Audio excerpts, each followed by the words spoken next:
There we go. All right, we're going to jump into chapter 9 and grab problem 14, coming all the way down here.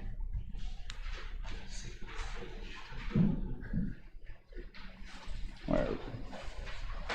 Going. All right, here we go. Green grab.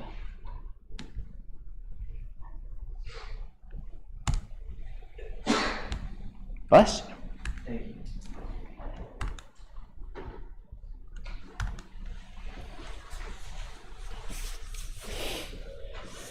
Okay, so we have a marble. It's going to roll down a ramp, hit the table, roll across the table, and then fall off the table. The final thing that we're trying to figure out is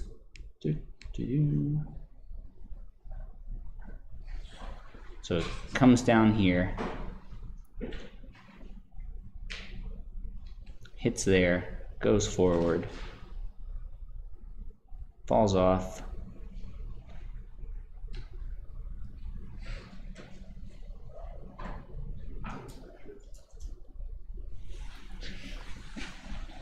we're trying to figure out where is it going to land after it leaves this table. So start at the top, roll down, hit the table, roll off the table, hit the floor. Where did it land?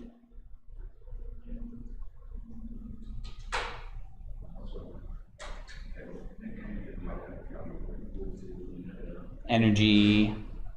I like that idea. Can we use energy somehow here? What about energy? Okay, so the marble is rolling, so that means it has some rotational kinetic energy. Okay. It has some tangential kinetic energy, and that equals kinetic energy. All right, so we could say that the T, we'll call it like T marble, has both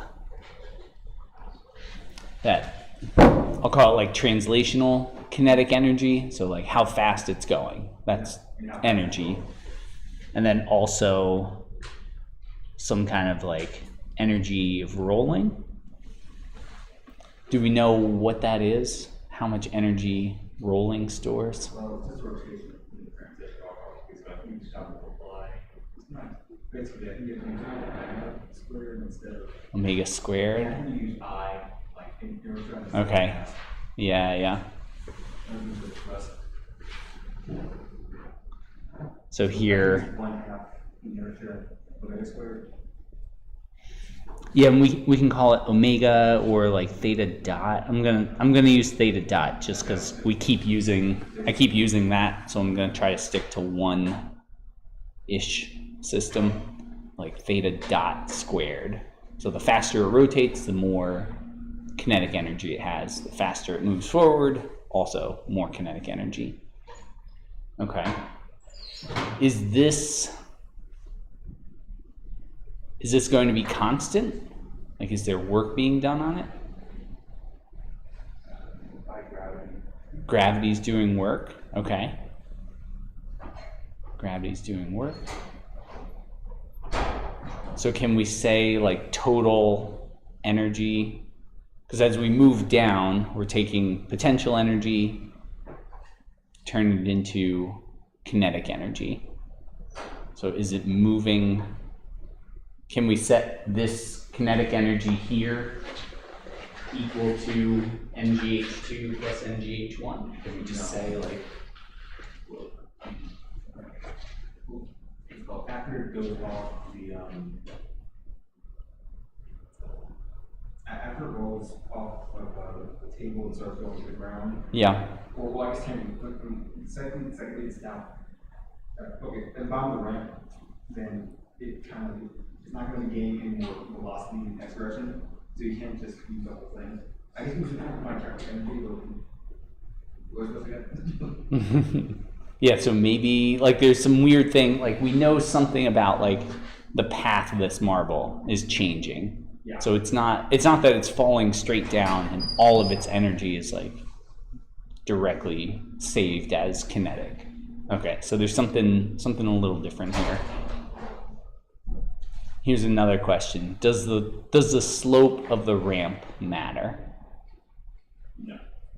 If it's falling at the same height? No. No?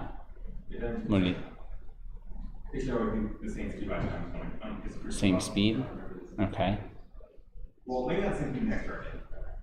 Maybe not X direction? Okay. Why would that matter? If it's rolling, then they'll have some energy is rotation. So if it's rolling does or doesn't matter for slope? Because it's like if it's just going, like I mean, our equation of motion already determined that we have a horizontal and rotational velocity. Okay. So if the slope would matter because it determines how much goes into the horizontal versus rotational velocity. So the slope is going to tell us a ratio between like V and theta that depends I think so. on the angle. What do we think about that?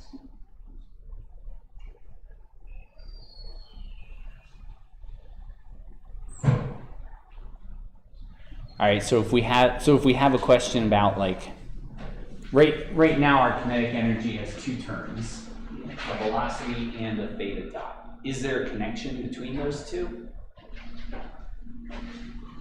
Can I spin faster but not roll forward?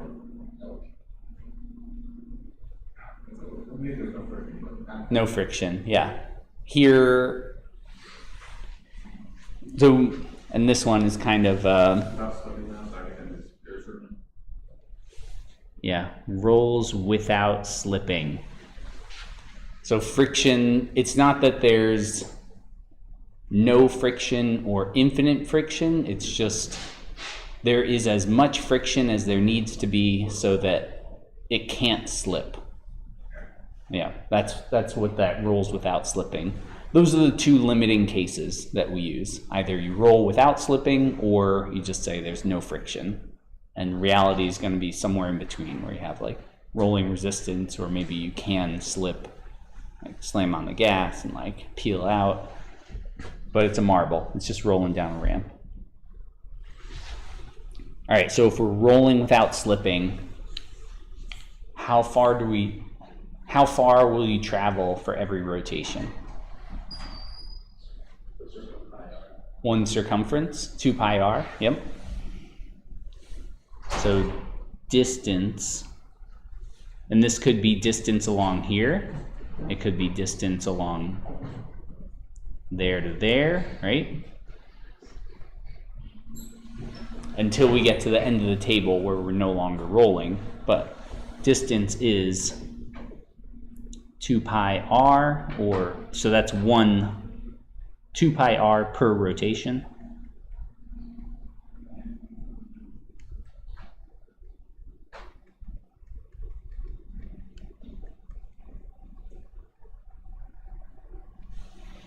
And there's 2 pi in every rotation, so it's theta times r.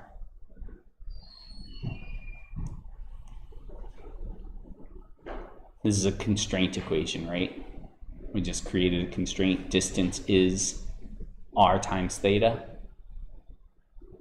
What is velocity?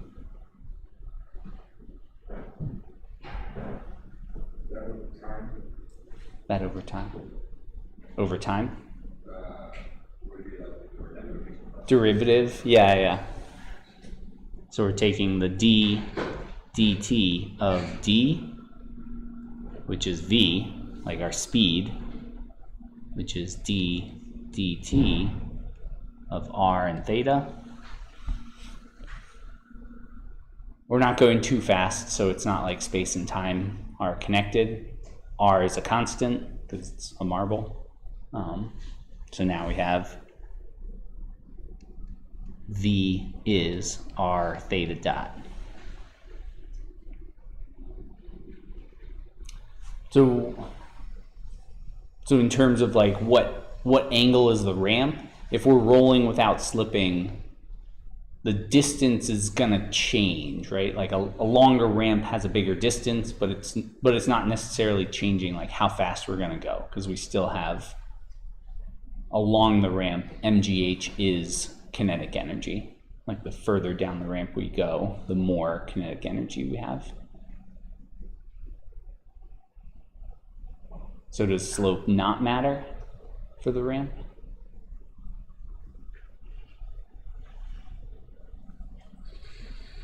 Maybe not.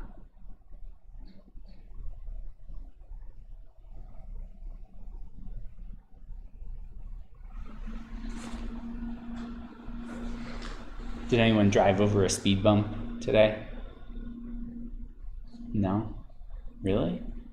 Speed bumps everywhere. Oh, you don't drive. Nice.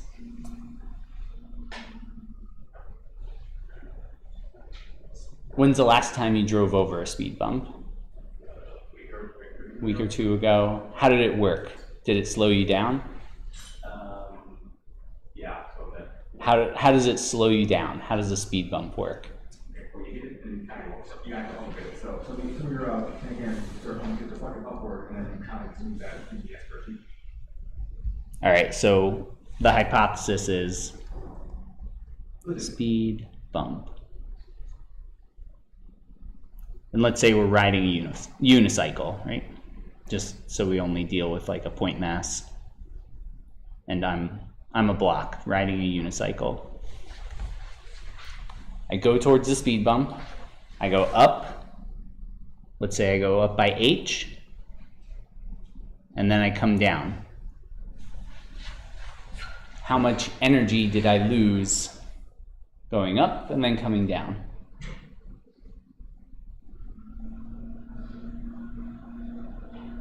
Did I lose energy because I had to go up and over a hump? Technically, no. No, right? Because so MGH is conservative. So if I start at H0, I go up to H, whatever, 10 centimeters, and then come back to 0. Total work done was 0. So it's not the fact that you're going up over a speed bump. That doesn't really slow us down. So what is slowing us down? When you go up to the top of it, you're going to have less speed. So you're going to increase, like, potential energy gets transferred away. But aren't we coming back down? In the moment, it slows you down. But then we'll come off faster. Yeah, but we're definitely going slower after the speed bump. Yeah. It's because the wheel has to cover a greater total distance than if it was just a flat surface. So distance? So because you're rolling, the wheel has to roll over the entire length of the pump, and the pump is curved. The pump has like the circumference that you roll over is longer than if it was flat. So Okay. moving at the same speed is going to take you, it's going to take you more rotations to roll over. So because we used extra rotations, you think, what slows you down with an extra distance though?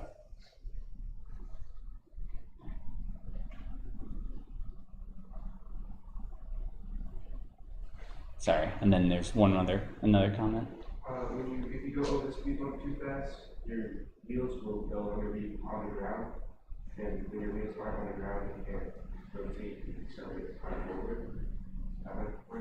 Okay, all right, I like that. So there's definitely a limiting case. Like if we hit this speed bump, Fast and Furious style, one, you're gonna get your teeth knocked in, but two, you're also, some of your wheels, at least on my unicycle, that thing's going airborne.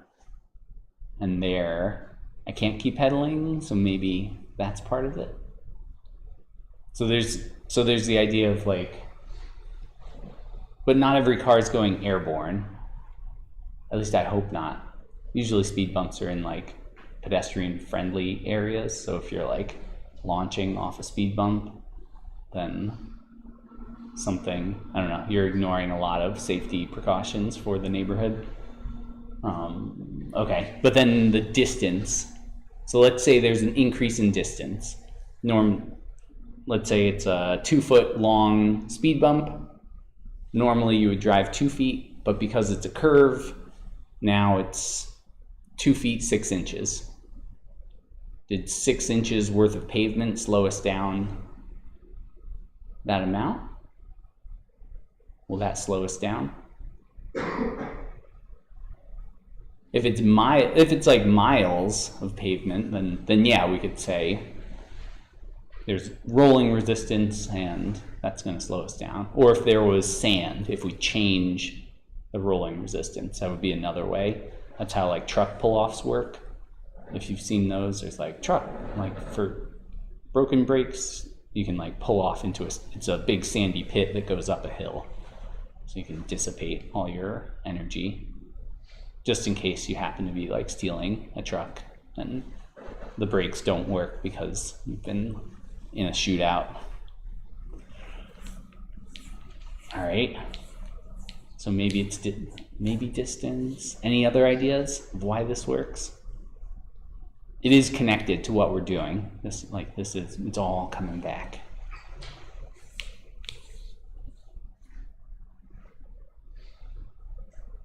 Does the shape of the speed bump matter? Yeah. What's the worst speed bumps you've gone over? Like the most jarring ones? The tall ones? Yeah, tall ones. The worst ones that I've run over are the ones that look like this. Got like a big plastic thing that's just looks like a pyramid that chopped the top off. Very jarring. Yeah. You have to do with like a change in momentum. Yeah. So in order to go over this thing, so at least in this case, if we come back to like our unicycle, initially I have a forward momentum. I can't go through the speed bump as much as I want to. I have to go up and over. So I have to have some MV1 to get up and over. But I don't have a motor to get me up and over. There's nothing bringing my car up the ramp. So any of that forward momentum that I had all gets dissipated with a big F delta T from the ground, and that's the feeling that you have when you hit a speed bump, is a jarring change in force where there's a big impulse applied for a very small period of time, and it's called the jerk, like the change in acceleration, and also an impulse, like a big change in force.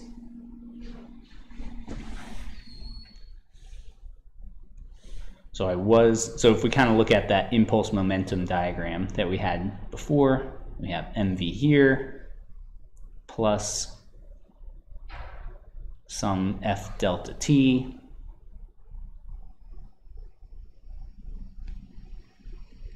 equals that MV1, which is now going up the ramp,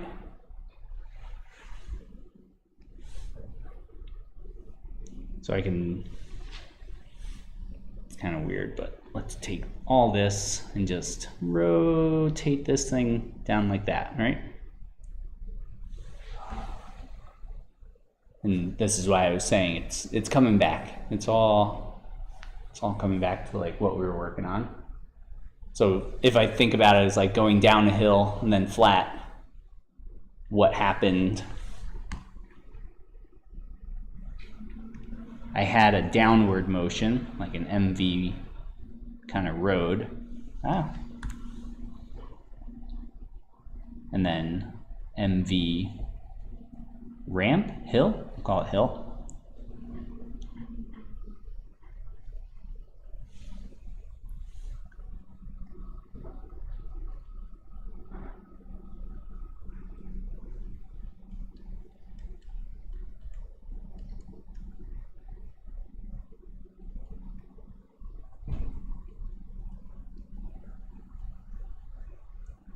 And then kind of looking at our two components, I have MV1, whatever forward motion I had going at the speed bump, all that is dissipated, and that's why it feels like you're like coming to a stop, even though there's no brakes. I'm not changing friction in the road. It's purely a kinematic, like I'm just going to abruptly change the direction of your motion, and you're gonna slow down, like you have to. Yeah. But wouldn't you leave that after the speed bump through gravity, or with this company? The same thing's going to happen on the opposite side, where you're falling down the ramp, and now you hit the other side. So really, speed bumps could be like a ramp onto a flat, but then you have to change every time there's a speed bump. You have to change the level of the road, like steps. So instead, send them up, send them down, and on both directions, you're going to lose some speed on the way up and the way down. Like every time we go through that change in impulse problem. Now you know. Knowing is half the battle. Is G.I. Joe like way too old? Probably. It's fine. Yeah. Never sure like how often you need to like update references. Like 23 Skidoo, kids. Okay, so coming back to our problem, which is basically a speed bump. As you come down a ramp, go to a horizontal, you're gonna lose momentum. It's just, unless it's a smooth transition. So a lot of like intro physics, like physics 1 or high school physics, it's looking at like roller coasters where everything's a smooth transition. So all the forces applied are always perpendicular to your momentum. And there you can conserve energy, no one's the wiser. But if you have a big impulse like this, you have to lose energy. Something's got to change. All right. So the way I approach this is split it up into a few different problems. And each problem on its own is kind of easy to solve. And then tying them all together, it's easier to like do one little thing and plug it into the next one. So what I want you to do is label like how many steps in this. If we call this step 1 and we call this step n, what is the size of your n, and how many are you going? 1 to 2, 2 to 3? Or are you going 1 to 2 to 2 to 3 to 3 to 4 to 5 to 6? Like, you can split it up in as many steps as you want, but I want to know like what's your thought process? Like how would you approach this? That's what I want to start with.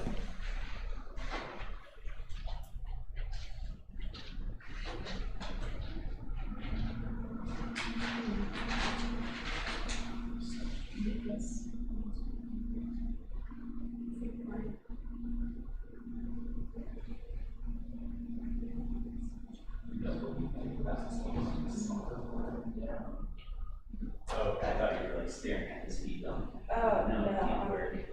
Okay. Kinematics. Yeah.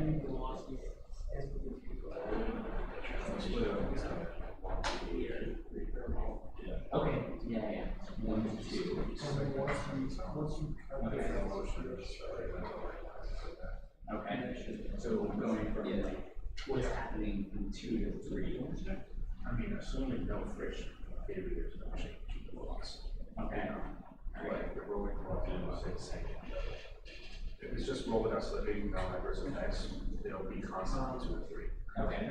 And whatever the velocity is at 1, without the velocity after the impulse will be the same. That ME1 is. Oh, okay. So you kind of have like a 1 and a 1. Yeah, like I mean, I don't think it's going to change here unless there is a restricted friction force. That's what will change. Yeah, and for a marble on a table, Like I rolling resistance is negligible. 1. Yeah, so it would really change anything. So whatever happens after the impulse will be the one value force until it falls off. Yeah. In my Yeah. Yeah.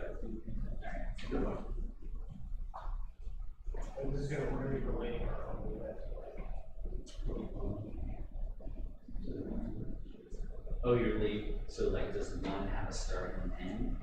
Yeah, And then two. Okay. Okay. That's funny because I label it as like, what's the state? So this one's like, what equations? I think that's what you're doing. Here's my equations for one. Okay.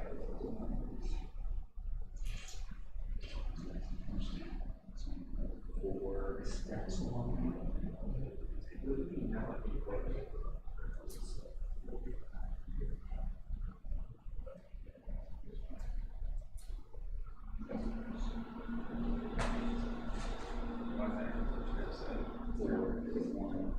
Number two is going to be right at the bottom.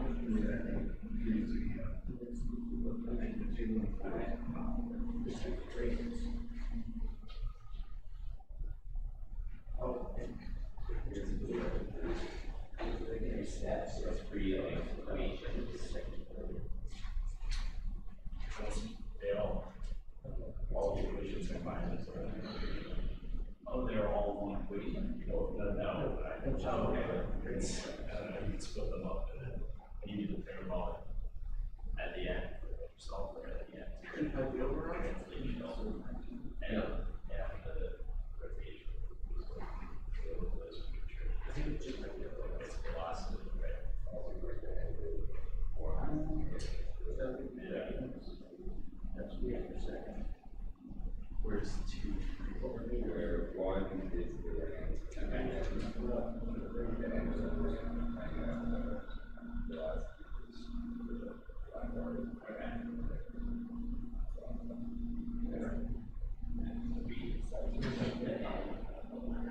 is the Parabolic motion, especially when you're watching it at 90 degrees. Yeah, we can figure that out. It's Yeah.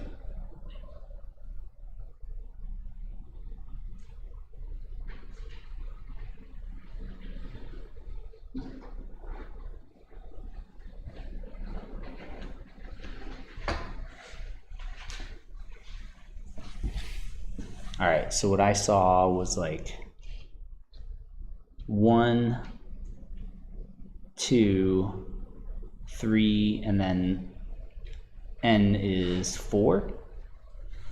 Does anyone have like different ideas?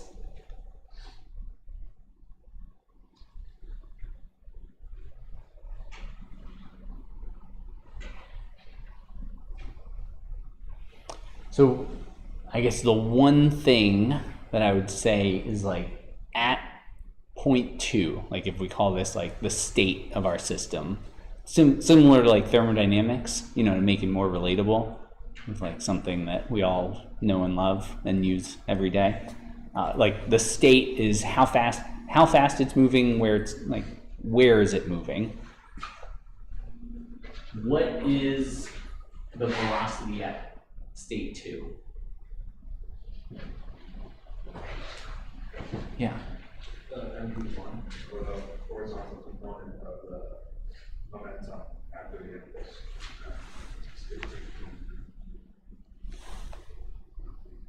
So it's just here? Like there's only... So how do we get from 1 to 2? Is that like, do we have one equation that can tell us?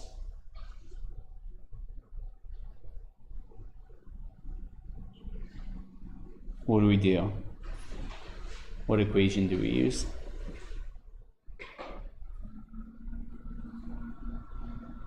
Or like diagram or anything, like how do we get there? Yep. Use momentum. How much momentum do we have? Do we have 0? Because at state 1 we have 0 momentum. Do we say like 0 plus impulse from floor, impulse from table equals impulse 2? No. And so this is something, this is a great way to kind of break out the problem. I'm just pointing out like one little extra step that kind of helps the engineering part. So if we just look at like this part here of like, I'm going down and then something happens and now I'm going straight. To me, I could call this like a 2 and a 2 prime or something, like a before and after impact, right? Because going from 1 to 2, at least like going down that ramp, I can say MGH is kinetic energy. The bigger the ramp, the faster I'm moving. But then when I hit the floor, I need a new equation because conservation of energy doesn't tell me what happens when there's an impact. It just doesn't work. So I need something to go from like 2 to the new 2. So you could split it up into like 1, 2, 3, 4, 5, or have like a before and after impact kind of 2 and 2 prime, something like that. Either way.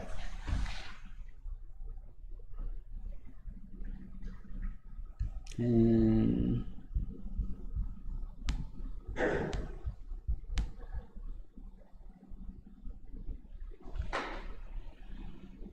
let's grab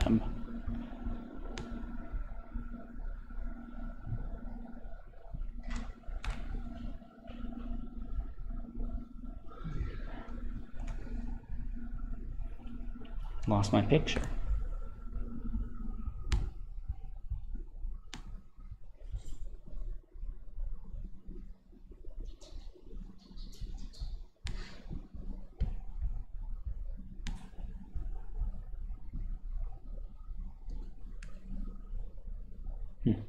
All right.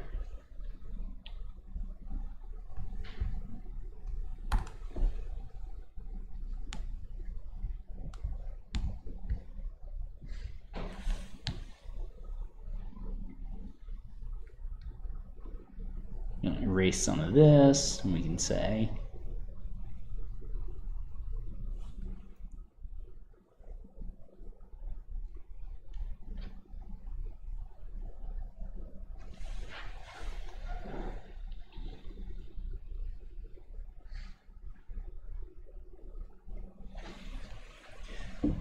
all right, going down the ramp, going from 1 to 2, what do we say? How do we set that one up?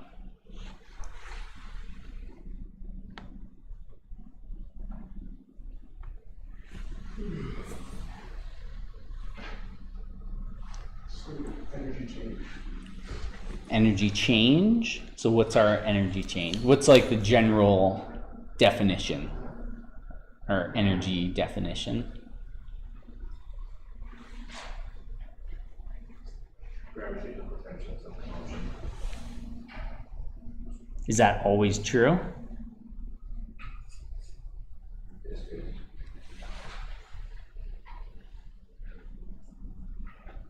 In this case. All right.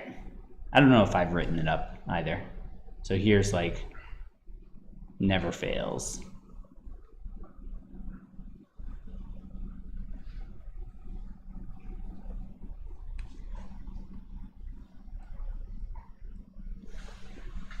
V is potential energy. I know in thermodynamics, I think it's PE and KE.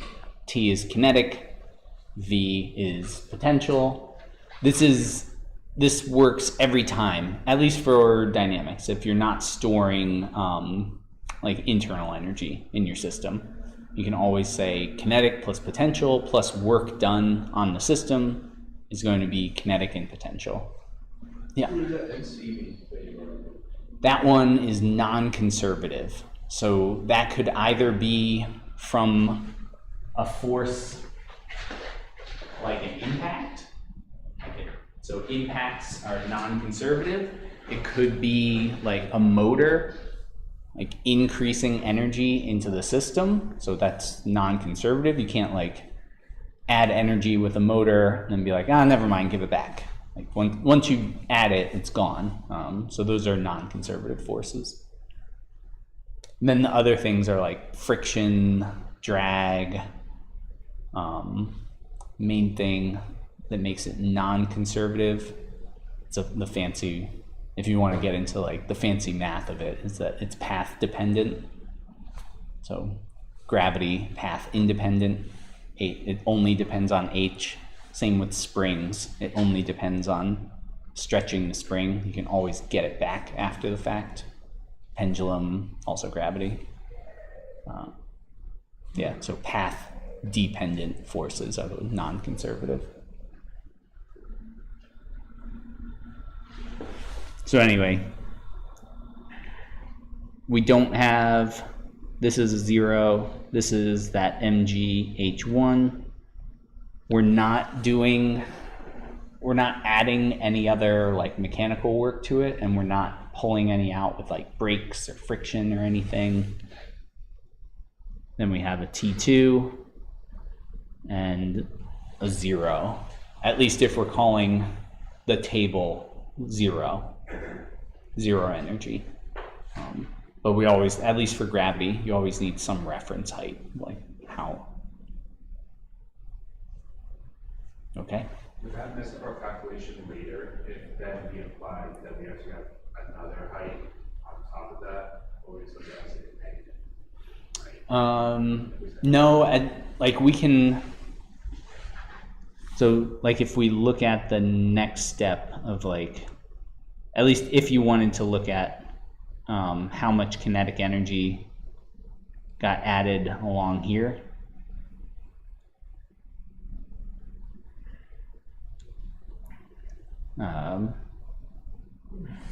We would say that initially we have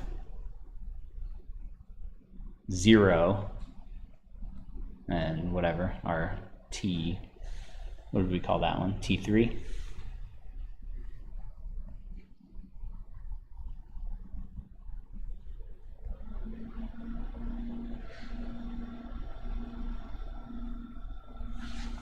And then we would just have a negative MGH2 in turn over here. So you can pick a different reference for each step, or you can just say globally of like the table is always 0 and you only ever look at differences in energy, and that's kind of a general rule of thumb. Like nothing has like intrinsically a certain amount of energy. It's just always like a difference in energy. So having negative energy means that you're just less than whatever your reference happens to be. It's not like school where negative energy means like, no way, I'm not getting out of bed today. I need to like absorb energy from people, maybe by complaining or more ramen, something.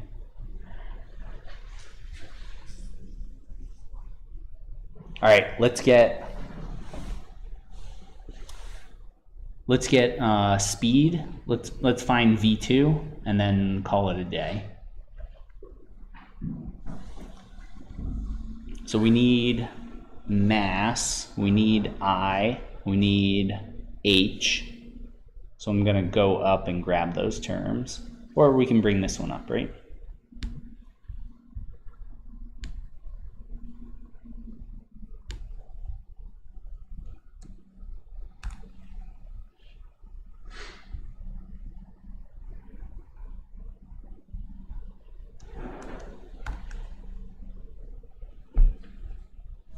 So we need H.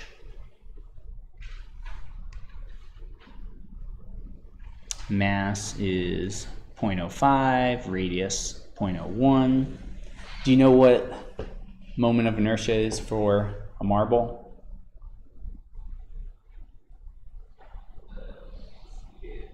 How would we find it? What would we look up? A table. Yeah, in the textbook there's a table full of like different shapes. What kind of shape is it? A sphere. Yeah, so we need moment of inertia of a sphere.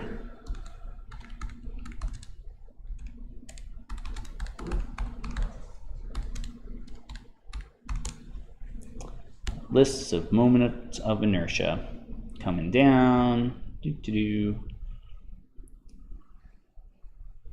There's hollow spheres and solid spheres.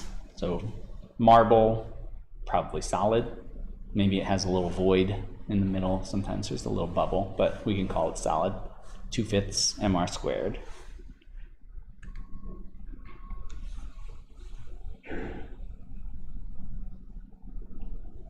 And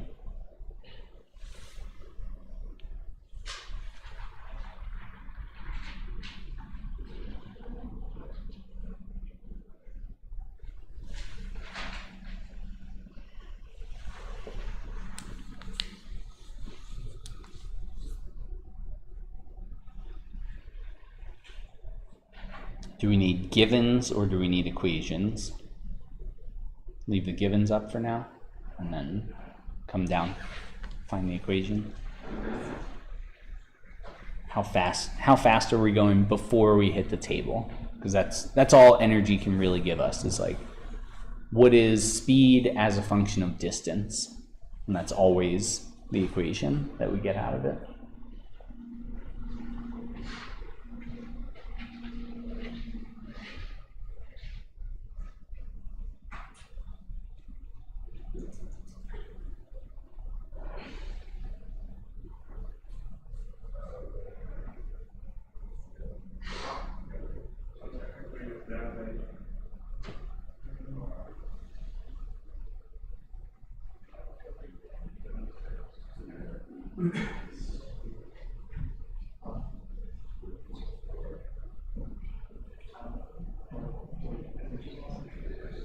We want to find what is V2 before it hits the table. How fast is it going?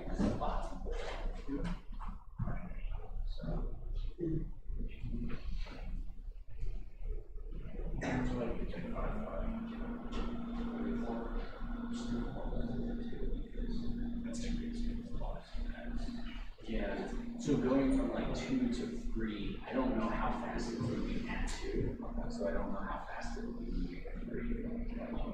So to start with what we know. We know how high it is. We know as it goes down. That's the yeah.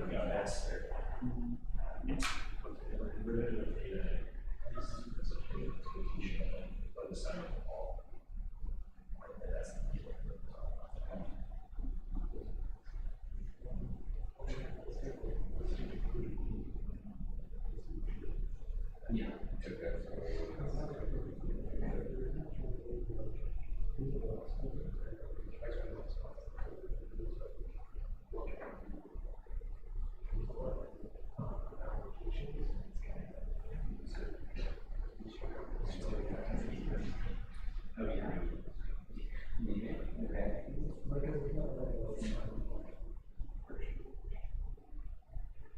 Oh, to find my non-consecutive with, like we were going to do. That one, there's going to be, so the friction that's acting is never doing any work. There's friction in nature of all rolls, but it's not, because it's rolling past the thing, the distance that the friction acts on is always zero. No. Okay. There's a rolling distance. So it's rolling. If it's not, it's like transmission direction. How does the market not slow down as it is? If it's not slowing down, transmission is it's just a contact rate friction.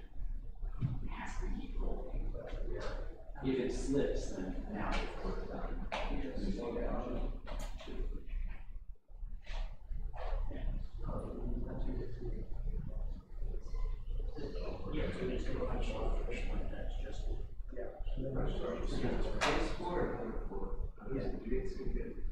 I pushed them, yeah, I pushed them all for this next street, so we got So there's rotational management. What do you find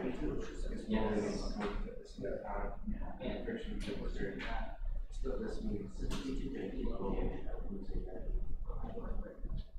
very bad rotational function, right? So it keeps rotating. yeah. And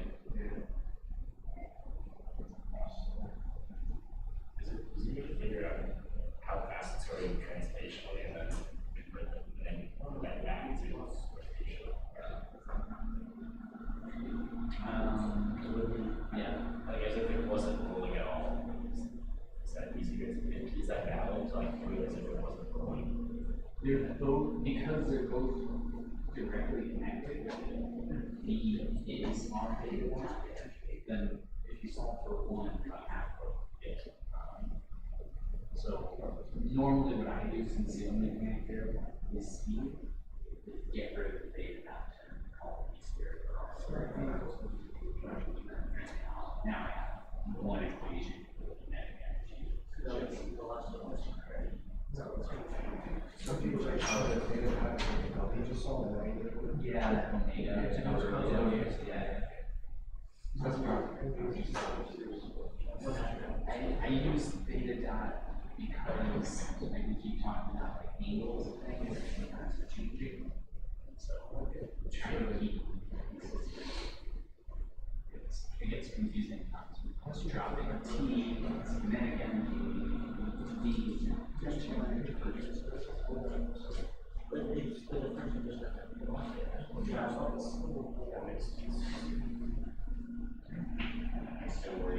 We only have two unknowns. One of them is action. One of them is action. So V squared is equal to theta dot.